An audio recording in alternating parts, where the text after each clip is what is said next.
Hello, and welcome back to What Now on the Threshold of Life, Death, and Grief. And I'm here with my friend and colleague, Red Keating. and I'm Julie Brown. And David Kennedy is not with us today, but we have a special guest who is Joshua Black. Welcome, Joshua. Well, thank you for having me. So great to have you. I'm going to read your bio and then we're going to jump into something that I think is going to be a really fascinating and rich discussion for us and our listeners. So Joshua Black, PhD, is a grief and bereavement researcher, speaker, educator, and host of the Grief Dreams podcast. He holds a master's degree and a PhD in psychology. His research has focused on dreams and waking experiences of the deceased, continuing bonds, bereavement through the COVID-19 pandemic, and bereavement in the context of homelessness. As a leading academic expert in grief dreams, which can include dreams of the deceased, Joshua has dedicated his efforts to raising awareness about this intriguing phenomena through his website. You can check it out at griefdreams.ca, his podcasts, social media, and media interviews. He is committed to raising awareness of those who are bereaved, who are not being provided with the necessary bereavement support. Currently, he works as the Bereavement Initiative Manager at the BC Centre for Palliative Care, where he leads bereavement-related research. Whenever I hear a bio like that, the first question that jumps to my mind is, what's your favorite color? Something completely off. But we'll kick it off better than that, Joshua, and we'll ask you a little bit about, one, what is a grief dream? And two, how did you get interested in this and have this be the focus of your study? Yeah, it's a very interesting, I guess, topic in general and how I sort of got started. So a grief dream is really any dream that we have after we have a loss. And so there's many forms of grief dreams. There are these dreams that are more reflective of our grief journey and where we're at. So they don't actually have the deceased a part of them, but they're reflective of what we're going through. And so it could be we're running by a mountain and like that mountain maybe or it collapses on us in the dream. And then we wake up and it can really represent many things, but one could be the heaviness of the world, feeling that you're stuck, all that sort of stuff, the struggle of just, waking life. Then you have the dreams where the deceased isn't a part of the imagery, but it's reflected in either someone is saying something about the deceased. So I've seen angels, God, other characters will mention the deceased character and say something about them or say something about the loss. Or it could be represented of maybe where they died or a symbolic nature of something to do with them. Then lastly are the dreams of the deceased. And that's what most people want to talk about because those are the ones that tend to be the most comforting, most influential for a lot of people. And that's where I kind of like studied and spent my research there. And so how I got into this was like with a lot of people in this field, it was after my dad died. So I was actually trying to be an elementary school teacher and did everything right to go down that path. And he died about a year before I was supposed to go into and take that path.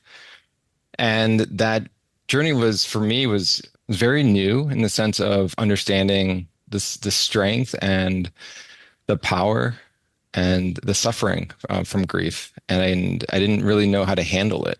And so as I was still in school and I was working, my goal was to suppress those feelings. And the beauty of that is I did it.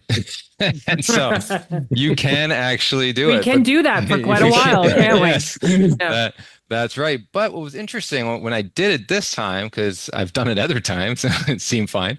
When I did it this time, the color came out of my world. And so I was actually like walking around and it was like black and gray. Like it was just like a colorless world. There's no joy, but there was also no suffering. You're just in this like weird kind of state. And I was doing that for about 3 months. I wasn't asking for help. I was doing everything I was supposed to do on the outside. I was still getting good grades. And so people thought I was fine, but I really wasn't. And then I had this dream of my father. And that opened me up to the power of these dreams just in general in the grief journey.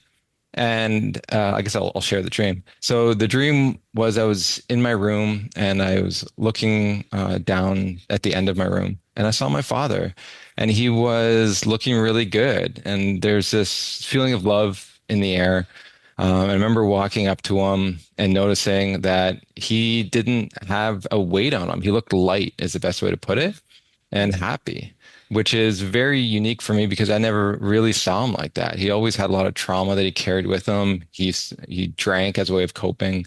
And so he didn't really have that peace with him that he had in this dream. And so I walked up to him and said, I'm going to miss him, acknowledging the death. And I told him that I loved him. And we hugged and I woke up. And what was fascinating was when I woke up, the dream changed me. Like I woke up changed. It wasn't because I interpreted the dream, where some people will do that and they'll get a benefit or they'll get, maybe more distressing emotion from that. But I remember sitting at the end of my bed just thinking, what was that? And how do I feel so different? Like it was just one of those things I still sit and contemplate every now and then on the power of that dream. I know doing so much research, looking back on it, I definitely know that some of the dreams benefit was because I had different blocks in my grief journey. The first was my dad died very suddenly, so I never got to say goodbye, which in the dream I was able to. The second one was I wished I would have been able to tell him I loved him. I think the last time I actually verbalized it was when I was a kid, because he never verbalized it either. And so it was just like kind of like the guy, rhetoric where we don't actually say those words. But I think those words are just so powerful as we sort of move forward in our journeys, with each other, just as humans. And so I was longing in a way to do that. And I think the third one was that there was such a love in the air. And I think love is such a transformative space to be in. And I think a lot of healing happened within that because you see that across other dreams. And so as I move forward, I had this dream change me and I was going to go to school still. And then it just didn't feel right. And so I didn't go down that path anymore. And so I didn't know what I wanted to do, but I knew that wasn't the path for me anymore. And so I remember moving up to Oshawa, where Trent University is, and I was just working as a support worker. And then as I was volunteering at the hospice there, people kept bringing up these dreams that they were having and they wanted to understand them more, or that they weren't having and they were concerned. And like I never once told anyone about my dreams, but yet they were asking these questions. And I'm a very curious individual. So I reflected on my own and I also wondered about theirs. And so when I went to the research, there wasn't really much in there to provide them answers. And so I said, oh, could I do this? Could I actually research this topic for them to provide them some answers on their journey? Because it seemed like every answer they were giving it was complicating their journey rather than helping it. And so lo and behold, at Trent University, they have a dream researcher there, Dr. Teresa DeChico. And so I talked to her and she allowed me to do my master's with her, which was really amazing. And then they didn't have a PhD program in psych. So then I went to Brock University and talked to a supervisor there, and she was excited to sort of have me do my PhD looking at that topic. And not because she studied it herself, but she had her own personal interest in it. She studied more trauma. But at the same time, like neither did the Trent University supervisor. So no one studied the topic, but I was in a world where people are allowing me to study something that really hasn't been looked at. And for me, that's not how it works. Like if you talk to other people, you're supposed to go with experts in the field and you're kind of like you're cleaning up the road. But I was able to really like cut a path and maybe had to explore these a little bit more. And people kept saying yes. And so I was just really grateful to be able to be here, but I wouldn't be there without those two specific individuals who allowed me to sort of walk this journey.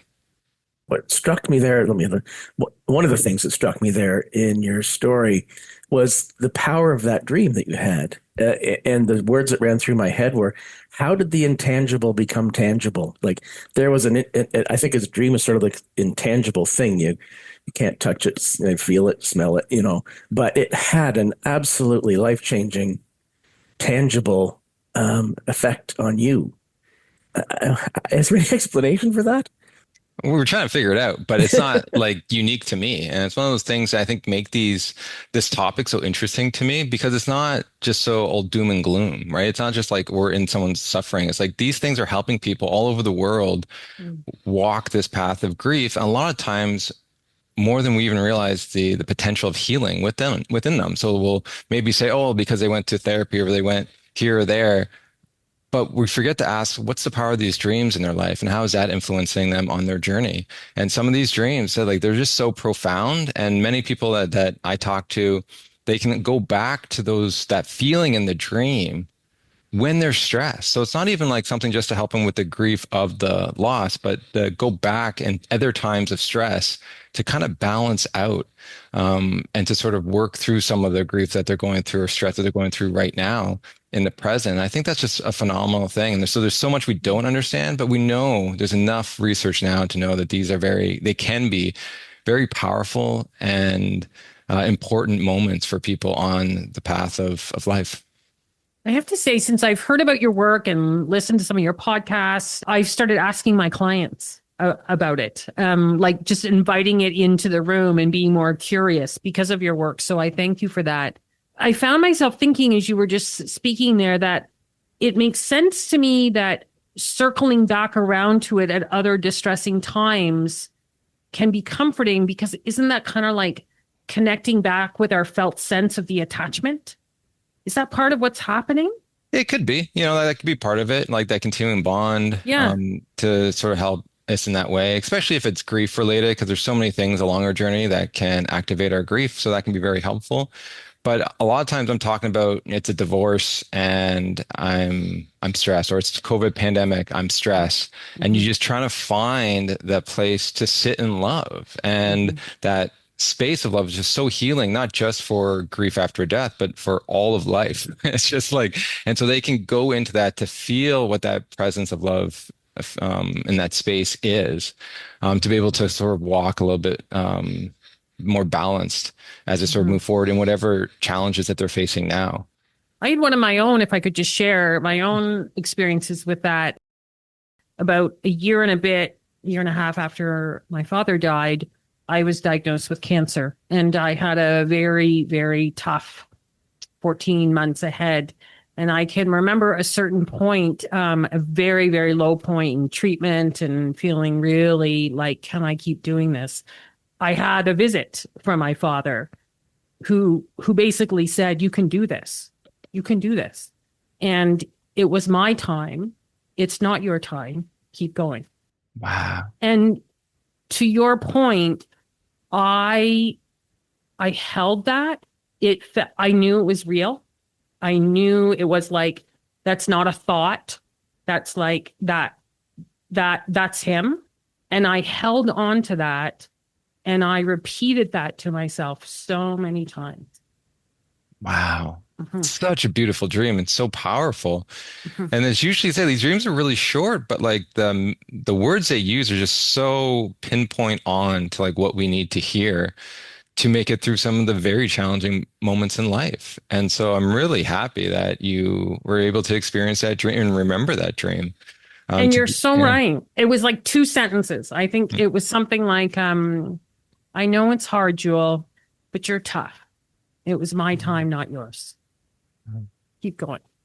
And it was just like, and I woke up and I was like, that was him. Mhm. Anyway. And now you got like the motivation. They said continue that little extra that we need, right? Hmm. To sort of face that and how beautiful that is. Hmm. Wow. Did Julie, did you wake up slowly or were you suddenly awake? I was suddenly awake, but it was during a nap. And it was just during that kind of like fuzzy, hazy place of a nap. And yeah, I came through. But like I said, and I actually remember I told David about it the next time he came to visit me. And I said to David, it wasn't, it wasn't something my mind conjured. I know it was real. I think that's very interesting about some of these dreams is that they feel different than other dreams. And we sort of see Hmm. that in the research because just with dream theory and our understanding about dreams with grief and trauma is that most the research shows that you should have more negative dreams. And because dreams represent our waking life in many ways. Hmm. And so if you're stressed, if you had trauma, there's just more frequent negative dreams that you'll have. And so when we look at the data on these types of dreams, what you find is that you're more likely to have positive dreams of deceased by a lot than having these negatives. It's like 90% of individuals who have these dreams will have a positive dreams, and around 30 to 40% will have at least one negative. But we did not expect that when we started because it doesn't go with regular research on dreams and grief. And so they are acting differently. And so why that is, how that is, we don't know, but just the data shows that they are acting differently than typical dreams we would expect.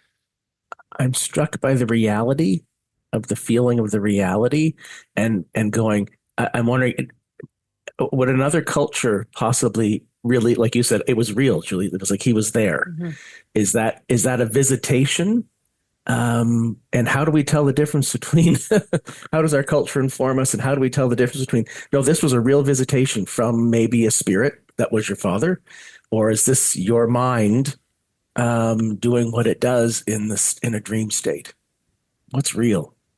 Well, that's the question for all time, but we can't answer that. We can't figure Yeah, out, we can't understand if it's a visitation or not. And so, but different people will have different interpretations. But what I've sort of found just in the research is that people who are not religious or spiritual will still have very similar dreams as those who are. Right. And so it really doesn't have to do with your belief per se, our interpretation. So usually our beliefs tend to influence how we interpret those dreams. And they can be very positive, as what Julie had, but they can be very negative. They can have the same dream that Julie had, but because of their understanding of the afterlife, it could be a very negative thing. Right. So sometimes in Buddhist culture, if you have a dream like that, it means the soul isn't reincarnated. And for some people, that's a negative sign. Mm. Others, it's like a sign that the soul's not at rest and it can influence you and your health. And that's also a negative thing that's going on for them. That's how they see it. So when they wake up, even though they may have a positive experience there, they wake up distressed.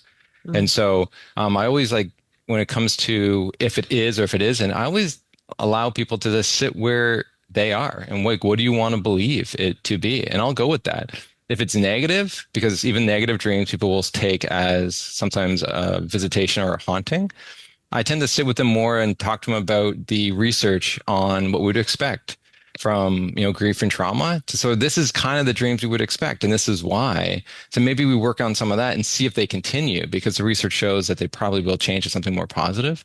But a lot of people will say, "Oh, that's a haunting. They're mad at me, or they're chasing me, or something because of something I did." So it kind of adds on to the guilt or the regret that they currently already have. And so it's also to have discernment within understanding and picking when it is or when it isn't. But the comforting ones, like there's no harm in that. And so I just really go with what the person says. I never tell people like these are the rules because we don't know. I've Yeah. seen dreams that I personally may not have said it was a visitation based on some of the other, but they do, and cool. And it seemed others that, oh, this is definitely could be considered one based on some people's understandings. The person says, no, this one's not. And so a lot of times it's just you just go with the person. I think that's the whole point of, I think, with dreams, and what the issue with dreams is that people tend to put in their own bias on when something is something and when something's not. And I truly try to teach to just sit back and listen. It's on the individual to basically make those judgments, and you go with it. It doesn't have to be your judgments, but it's like understanding where they're at and talking with them about their experience is just the most important thing, rather than like, putting your judgments in on what you believe it is or it isn't. I've seen lots of people go like, what if they haven't had a dream? I talked to lots of people. They're looking for that sign, or they're looking for something, a message from somewhere, and they haven't had a dream, or they haven't seen that sign. And what do you say to people who haven't had a grief dream but would really like to? Yeah, I think that we're still learning about why certain people remember dreams and other people don't. That's actually one of the research topics that I want to look at, because that was a big concern for a lot of people. And so when we did the research, we looked at a lot of different variables from grief to attachment, personality, other personality measures, sleep. And what we found was that the most important predictor for having dreams of the deceased was the amount of dreams we remember in general. And so we replicated it in multiple studies. And so what it's telling me is that people who dream more often, that they remember their dreams more often, they're more likely to catch one of these types of dreams, which also tells me that people are probably dreaming of the deceased more than they're remembering it, which Right. is fascinating. And so it's like, why do certain people remember certain dreams at certain times is the question. And can't really answer that because we can't see all the dreams to really get an understanding of what's going on. But that's one of them. So I always use that to first ask them is, how often do you remember your dreams? And a lot of times when have asked that, a lot of people say, oh, not very often. Then I said, oh, then it's going to be hard for you to sort of remember one of these types of dreams, because it's just a lot of people, we want it, but we're not like remembering our dreams. And so there's tools you can utilize to increase your dream recall, which is just valuing dreams, writing them down, talking about them will increase that. And basically what you're telling your mind is that these are important to me now. Our Mhm. culture, Western culture kind of downplays dreams. And Mhm. so what happens is that our mind just says these are kind of worthless. Like, what's the point of remembering these? But research has shown like once you value them, they increase in the sense of how many you remember. Like we're dreaming throughout the night. It's just we're not remembering those dreams. And so that is the first place I would start is just first asking them how often they've dreamt. I do always put a caveat is that if you do want to remember more dreams and you do start writing them down and you do remember more, you'll probably remember more negative dreams without the deceased because that is still true, is that you're going to have a lot of negative dreams without the deceased because you're going through a lot of stress and grief. And so just like helping them with that, but there's a lot of information that we can learn from even these negative dreams. The next part on top of that is I've learned through different people on my podcast and asking people is like, where are they in their grief? And so if they are avoiding their loss, a lot of times they don't have these dreams. And so one of the questions I ask people if they have, let's say, a good dream recall, is like, how often do you reflect on the deceased? Have you visited the gravesite? Anything like that? And sometimes they'll say, oh no, like if I go to the gravesite, it's going to be too real. And I said, oh, well, maybe when you do go and open that up, like maybe you'll have more of these dreams that you'll remember because it's right now, it may be too stressful for you because it would make it too real, right? Like, so if you Mhm. avoid it in waking life, maybe your mind tries to help you by avoiding remembering those types of dreams also. So Mhm. that can also be a play. And then at the end of it, I always ask people, like, what dream are you wanting to have? So either way, if they don't have a dream, it's always great to know what are they longing for? Like, what is it that they actually want? And many times they have never really thought about that to the detail that I think is very important. A lot of times they say, oh, I want one. I'm like, there's millions of types of dreams you can have. I've seen them. But what dream do you want if you could have one tonight? And that's a great conversation because it's a doorway into where they are in their grief and what they're truly longing for. And can you help with some of those areas in waking life? So it is like, I want to know they've crossed over. Let's say they are spiritual. Well, can you ask anyone else around you that knows them if they've had a dream of deceased? Because they probably would have, honestly. Like if the person knew a lot of people, one of those people have had a dream at some point within the first month, guaranteed. And so, like, could you ask them and use their dream as your dream as confirmation? And so that can help you with that. And then you have to just deal with the jealousy of the feelings that one person got over another, but that's okay. Those are different emotions, and we can work with that. And other people sometimes that aren't spiritual still want these dreams because they've heard other people kind of have them. And that is just common. Why wouldn't you want to see or hear or smell the deceased and have that moment again? And I think one of those sayings is like, I give everything to have one more moment with the deceased. Well, in these dreams, you actually do. And I think it's a Yeah. very beautiful thing. And sometimes I've heard people it can take a few months. It took 3 months for me. Other people, it took like 6 months to a year, but all that's okay. It just sometimes takes time. And so by valuing these dreams in a different way and talking to other people, and if you're remembering your dreams, you should have it within like the first couple of years. Like in our study, just after like spousal loss, it was 86% of people had a dream within the first 2 years. That's almost, I mean, like 10% of the population just doesn't remember their dreams. That's almost everyone. So that's huge. And then after pet loss, it was 78% within the first 6 months. And after miscarriage, it was around 57% within the first year. And so these are high numbers. Children will also have dreams of the deceased too. So ask them if they're having any. And this allows a different type of conversation too. So I think whatever their concerns are, you can, by talking about it and using that, like those kind of tips, you can really, I think, pull out some other great moments of a space where you can sort of talk about their grief. I love that question. It's just so resonating with me. Thinking of a few clients right now of asking that question of like, what is the dream that you're longing for? It would reveal so much around I what's. actually, yeah, I have a sheet on my website on an exercise that people can do to really like piece together what dream they want to have too. So it's something you could do one-on-one with someone or in a group, Mm, and then be able to talk about what those dreams are because they're always different. And mm, so, feel free to go on the website and look for the Dream Builder worksheet. Thank you. I was just going to ask, can you share a story or two of some grief dreams that you've heard that have really stayed with you that, as witnessing, hearing someone recall it? There's been a lot. I'm There's sure, been a I lot. know, I know. There's been a lot of Mhm. dreams out there. Mhm. One's actually comes from my aunt, which I think is very beautiful. And I always like to use these dreams to showcase the power of love because Mhm. that's something that we can always get better at in our waking life. And that's a lot of times what our struggle is, loving ourselves, loving others. And so my aunt's dream, she her spouse died, and she had this dream of him coming back and basically saying, "I've been to the end of time and back, and you know what? I still love you." And she carried that like her whole life. Like that's like she wasn't carrying all the other dreams; she was carrying that dream, and that's how powerful it was. And to move forward to another dream, it's longer. I'll just shorten it for you.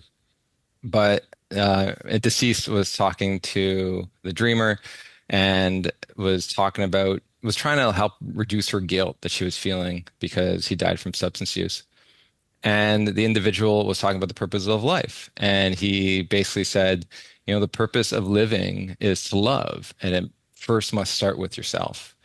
And it was a big opener for her to sort of like understand that all the guilt that she was doing, it wasn't out of love for herself. And so it's just to switch that up. And then another dream to go along with that, which I find is one of my favorite dreams, is this individual had was she was in this dream she went to this space and it was like it's a very loving space and she saw the deceased there and the basically woman asked, like, I feel so much love here. And she's like, yeah, yes, you do. He's like, but how? How can I feel so much love when I don't love myself? And then the person says, well, in this space, you do. And then she woke up. I was like, what? And so there's a huge part of these dreams that I think are a guide for us on what is love, since it seems to be a place that a lot of times we've never been to. And also, how do we, move forward with that? How do we get closer to that in waking life? And I know certain things help. I know for me, when I had the dream of my father and I started seeing these dreams on the importance of people telling their, like talking about their love to others or hearing love from someone else was so important to them. I said, you know what? Why don't I tell my mom I love her? Like, I don't know when the last time I did that was. And because like it was just in our family structure, it just wasn't really said that often. And so I remember like meeting up with her and telling her that I loved her. And I remember her just crying. And then I was kind of confused because I said, why are you crying? Don't you know that I love you? And then she said, yeah, but you forget sometimes the world's really hard and the stress kind of like kind of covers it up. And I said, oh, wow. And it was a moment that, I was just reflecting on how important those words are and expressing our love is not just for us who are saying it, but also for people who are hearing it that are constantly going through a lot of struggles we know nothing about. And so I think that's a good start of being more comfortable saying this stuff because that's what seems to be very important in these dreams. And then Mhm. hopefully, as we sort of learn to love ourselves more, we can actually get to a more healthier state inside.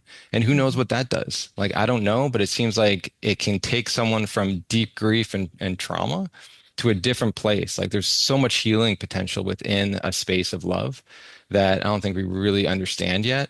But these dreams kind of showcase how fast that can actually change someone from the inside.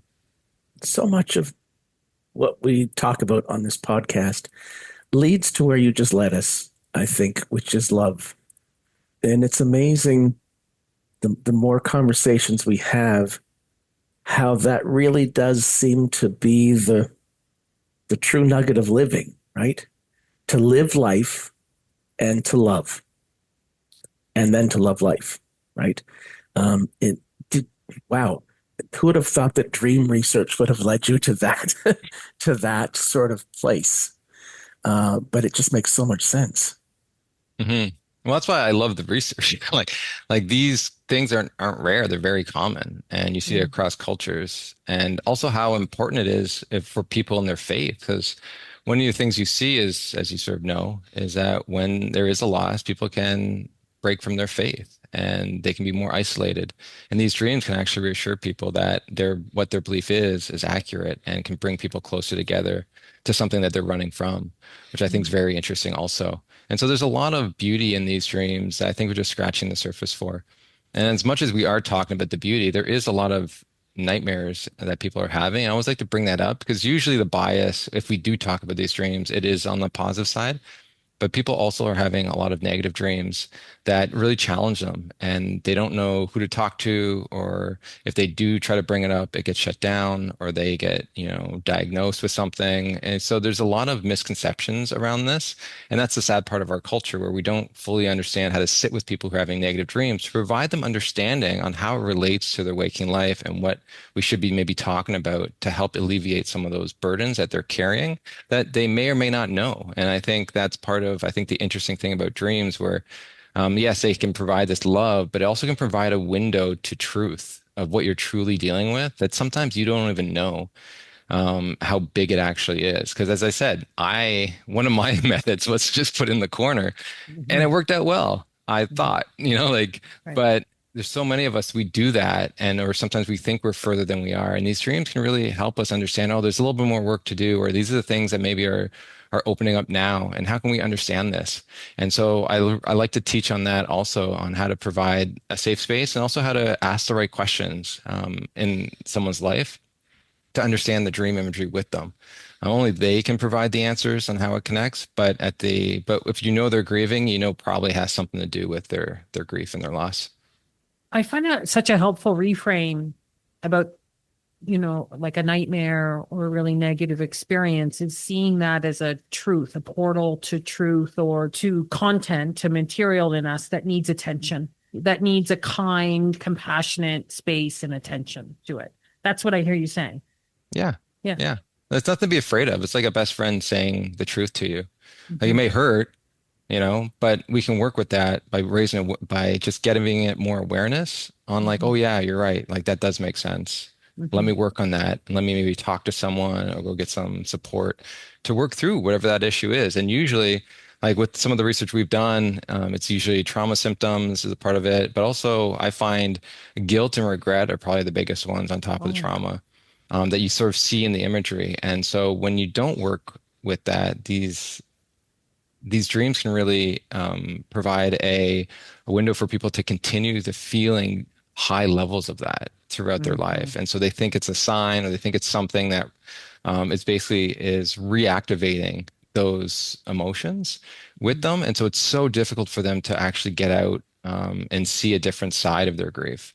And Mhm. so like it's so important that we ask the questions on their dreams, even the negative ones, just because by helping and working with dreams, and providing a little more understanding, you can reduce their distress and you can also reduce them from coming back around. And I think the beauty is if you start a lot of times when you start looking at and the person starts working with the dreams will just stop because what's the point of telling you you have to work on this stuff because you're working on it in waking life? Right. And so it's a nice little like shift. And there's different ways too that you can work with negative dreams. One is understanding them and then working on the stuff in waking life.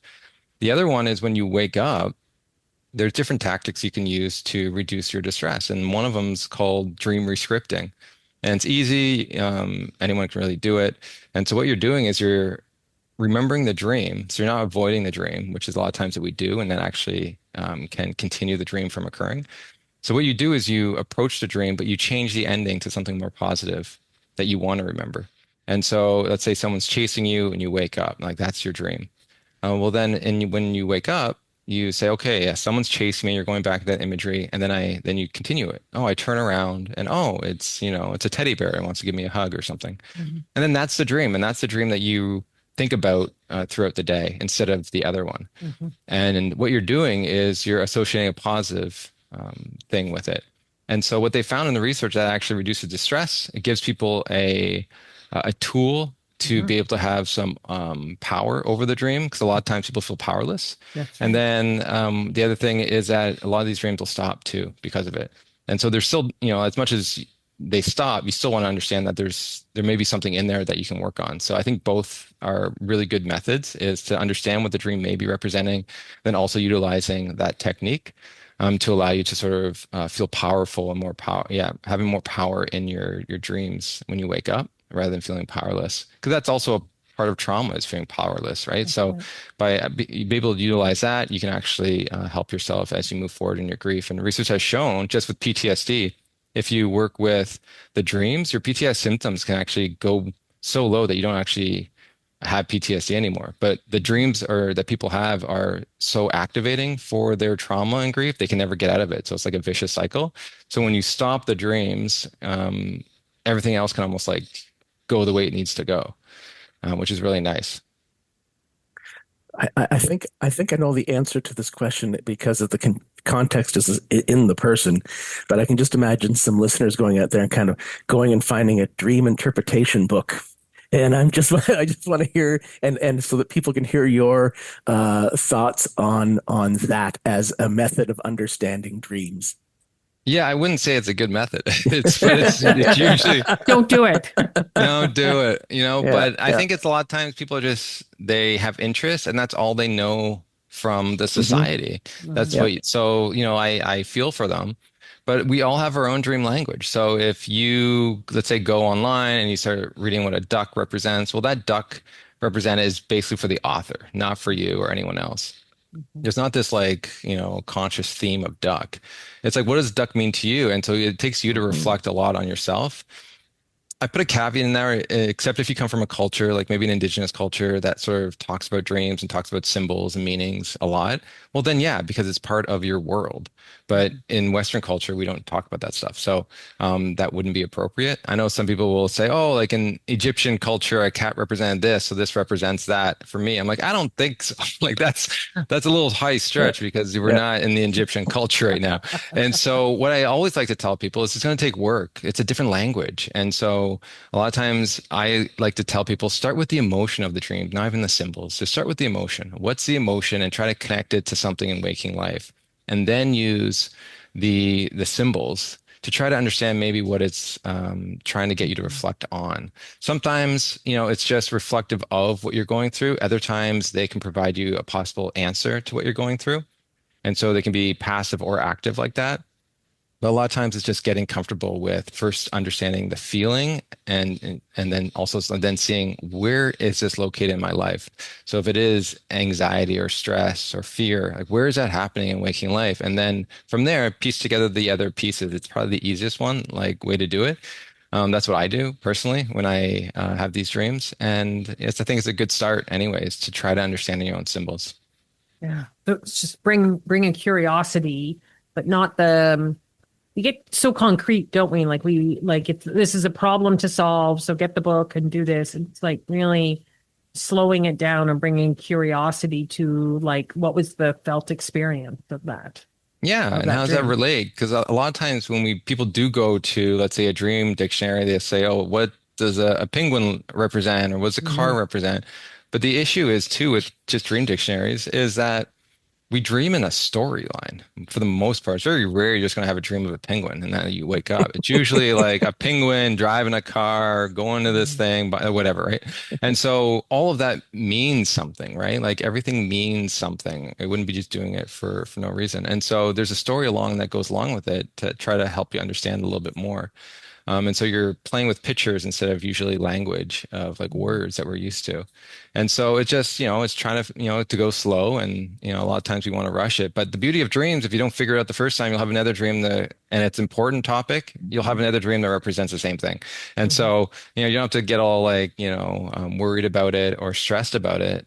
What I find too is life will also provide you the same things dreams do if you are aware enough. And so I've learned along the way as I started to interpret my own dreams this truth. And so now a lot of times I just pay attention more to waking life and my feelings, and then the dreams don't actually tell me anything I don't know Right. unless I'm really, you know, oblivious to something going on. And so dreams actually don't have a big piece in my life as it once were because I'm just more aware of like how I feel in waking life. And the issue is a lot of us aren't.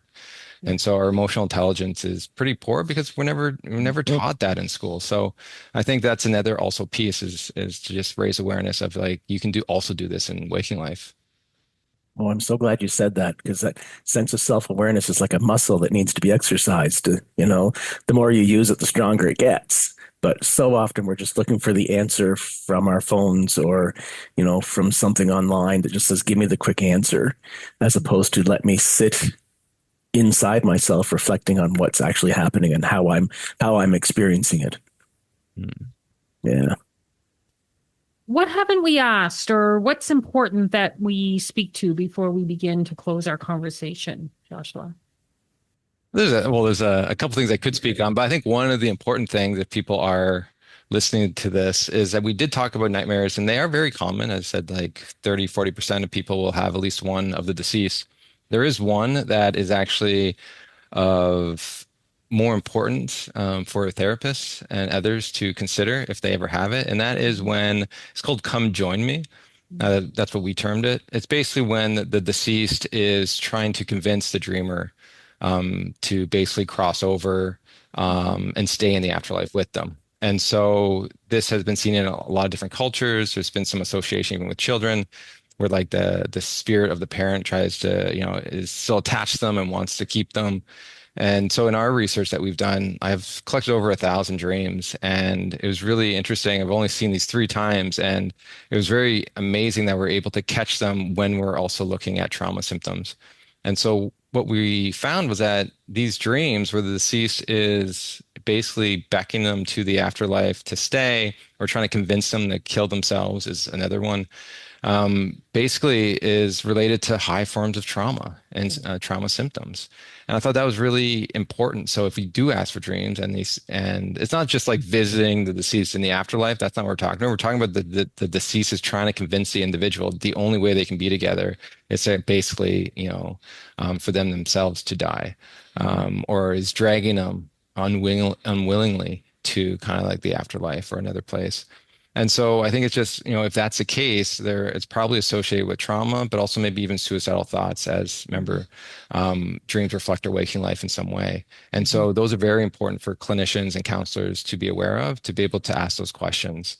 But other than that, nightmares are nightmares. Like we're all having them in a certain way, and that's what we would expect. But these types of dreams seem to be a red flag that we're finding, and we see it in other research, high depression, stuff like that. So that's something that I would just add to the conversation as we sort of move forward in the field. Thank you so much. Hmm. Fascinating, fascinating conversation. Very much. As we're finishing, I'm putting you on the spot yet again. Could we end with a grief dream? Or I don't know, Red, if you want to share yours or. Me. Well, I guess I did have one, but it was very short. I think it had some of the dynamics that we've discussed.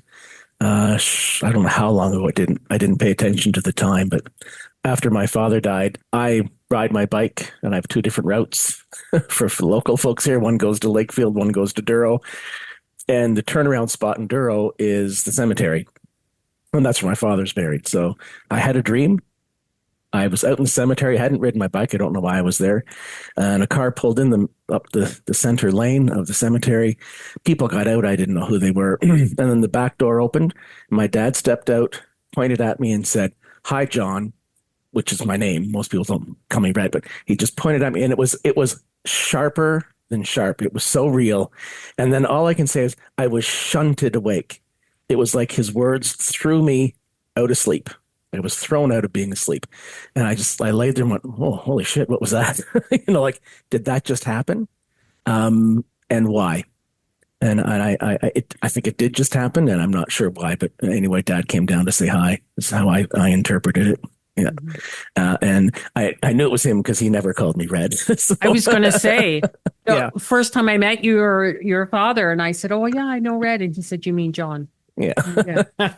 He said, "Oh, why would you just call anybody named Red when they've got a good name like John?" Mm. So he never really called me Red. So I thought, well, it was very funny that because I would never necessarily refer myself to John. So, um, it was interesting, but it was very vivid. It was as real can be. There was no other message than just hi. Mhm. Um, and then went from dead asleep to absolutely awake. Oh, it's so interesting. It's so cool to sort of hear that and to also realize the impact. So you still remember it to this day. Yep. and just to sort of see them again, right? Like what that would have been like, in that sense of how you interpret it too. So that's amazing. The only thing I said, like, I would like to sort of state, we have research coming out about some of our research on bereavement in the context of homelessness. And so we asked them about dreams that they're having of the deceased in that study, as we're trying to figure out just how they experience grief and bereavement. And so I will say 60% of those individuals stated that while they were experiencing homelessness, they had a dream of the deceased, and a lot of them, it was comforting to them. And so if you can imagine how disenfranchised that grief is and how lonely and isolating that is, and the little to no support that they get and little to no support that they can have continuing bonds or memorials or to keep photos or anything like that, they're having these dreams, and these dreams seem to also be helping them in the most difficult time. And I kind of like want to sort of say how amazing that is. So when they have really nothing, they still have these dreams that can be very influential on their path to healing and recovery, and trying to get free of the situation that they're forced into. And so I just want to put that out there, that that's coming out, but it's just how beautiful that, these dreams are helping, those are unhoused to get the support that they need. It's nice to hear you remembering the forgotten, Mm-hmm. Yeah. In closing, I just want to give you an opportunity just as a shout out to your work. I know we introduced it at the beginning, but can you just say again where people can find you and your podcast and all of that? Yeah, so they can go to griefdreams.ca. On there have like links to everything that we've kind of talked about, my research, and then also there's links to the podcast there, the Grief Dreams podcast. There's 240 episodes so far of people talking about their grief and how dreams relate, if they do or don't, in their process. And then I'm on Instagram also at Grief Dreams. And then if you are interested in those the forgotten, as we called them, I've actually produced a film, and you can find it at whitecart.ca, and it talks about bereavement in the context of homelessness. So we're doing some screenings right now, but I want to just put that out there just because we touched on it a little bit. And so that'll be able to be viewed worldwide in June of this year. Oh, I feel like we may need to see if you'll come back and talk to us more about that. Yeah, that'd be fine. Yeah, they'll put that seed in there. I'd love to come back to talk to you about some of that research we've done and the knowledge translation pieces to basically raise awareness of what's going on. Thank you so much for this conversation, and we look forward to the next one then. Sounds good. Thanks, Joshua. Thank you for listening to What Now on the Threshold of Life, Death, and Grief. What Now is produced in partnership with Hospice Peterborough, dedicated to providing compassionate care and support to individuals and families facing life-limiting illness and loss. What Now is recorded at Thin Spaces Studio in Peterborough, Ontario. Special thanks to Paradise Garage for providing the music. Technical support is by Sean Heichard, and audio engineering by Kevin Fleming.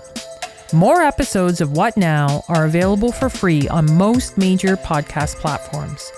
If you found value in our conversations, please support us by following the show, leaving a 5-star review, and sharing with your friends and loved ones. If you'd like to support the essential work of Hospice Peterborough, please consider visiting hospicepeterborough.org/donate. Your contribution helps us continue to provide vital care and support. Until next time, may you find peace and comfort on your journey.